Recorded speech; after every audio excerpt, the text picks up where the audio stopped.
Today's Fern educational session involves critical long COVID symptoms, brain fog and headache, fatigue and weakness, and chronic inflammations. What are their pathologies, how to clinically diagnose these patients, and how to optimize patient outcomes. My name is Edward Sloan. I'm Professor Emeritus in the Department of Emergency Medicine at the U of I in Chicago, and I'm Medical Director of the PA Studies Program at Dominican University in River Forest, Illinois. I am Fern President and Board Chair. I have no financial conflicts. You can find this information on our fern.org website and our YouTube channel at fern.org. This is a screenshot of our playlist page. I encourage you to go there for more neurological emergencies information. This is my contact information QR. As we continue to consider the long COVID symptoms of brain fog and headache, it's also important to consider physiological changes that may occur independent of anatomical brain and CNS changes. One study from Spain included 83 long COVID patients and 22 matched controls. In these patients, there appeared to be episodic memory, attention, working memory, processing speed, and verbal fluency deficits measured with a cognitive exam. Using MRI brain morphometry, it appeared that there is a thinner cortex and altered white matter connectivity seen in these patients, and there appears to be a relationship between these two findings. The authors note that this study shows that patients with neurological long COVID suffer brain changes, especially in several white matter areas, and these are associated with impairments of specific cognitive functions. These graphs just demonstrate that there is a difference between the case patients who have had COVID and the controls, and there appear to be worse cognitive performance in the long COVID patients. Another physiological study regarding COVID-19 infection and CNS changes included PET scan changes from 45 COVID patients and 52 control patients in the U.S. The patients who had sustained COVID-19 infections had focal areas of hypometabolism in the bilateral frontal, parietal, occipital, and posterior temporal lobes and the cerebellum.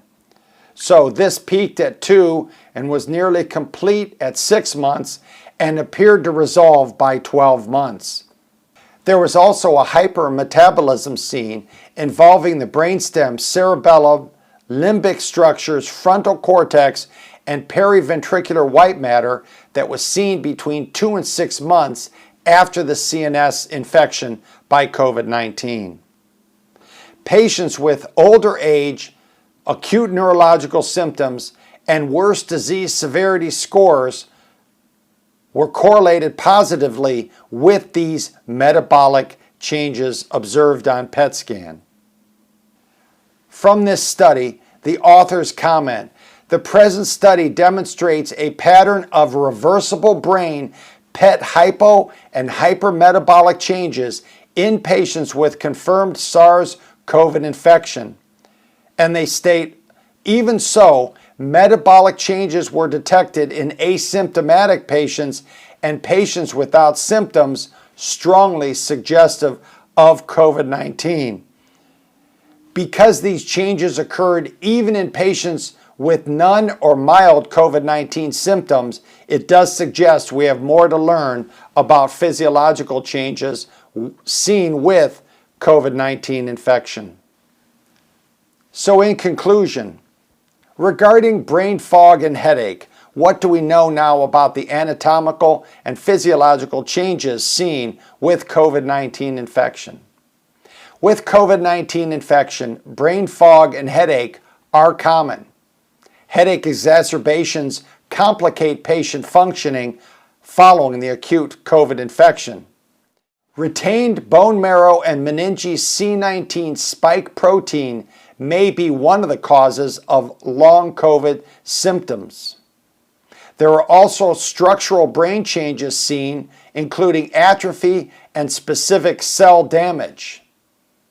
The lung, which may be dysfunctional, and the resultant hypoxia can cause blood flow and hypoxic effects in the brain. With long COVID CNS symptoms, there are attention, fluency, memory, and processing gaps observed. There are reversible over several months PET metabolic changes following COVID infection. And those at-risk groups with the greatest severity or at-risk demographics showed greater PET changes. In summary, in patients who sustained brain fog and headache, we observed both structural and functional changes in the CNS system, and we note that there are temporary physiologic changes that have been observed. What are our recommendations regarding patients who complain of brain fog and headache? It may be useful to consider and treat brain fog and headache in long COVID patients, like patients who sustain a concussion, allowing activities to occur that don't bring on symptoms such as headache. It is important to educate and train patients to do cognitive activities until a headache occurs, which is the endpoint for that session. It's worthwhile for patients to develop a brain workout regimen that works up until a headache endpoint and hopefully becomes progressively longer over time. Patients can focus on activities and cognitive efforts that are their strengths so that their overall cognitive functioning can be improved.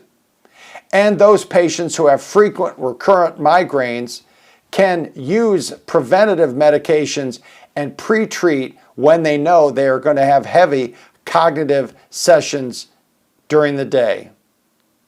Also, it is worthwhile to consider nerve-specific medications in patients who complain of long COVID, brain fog, and headache. Migraine headache prophylaxis in patients with long COVID, brain fog, and headache might be the use of propranolol, antidepressants, anticonvulsants such as valproate, and serotonin antagonists or SSRIs. Also of note is the potential use of CGRP receptor antagonists, which both can serve to prevent migraines and to break or stop a migraine as it is occurring in patients with brain fog and headache. Thank you for participating in this Fern educational session. You can find this video and others on our YouTube channel at fern.org. Have a good day.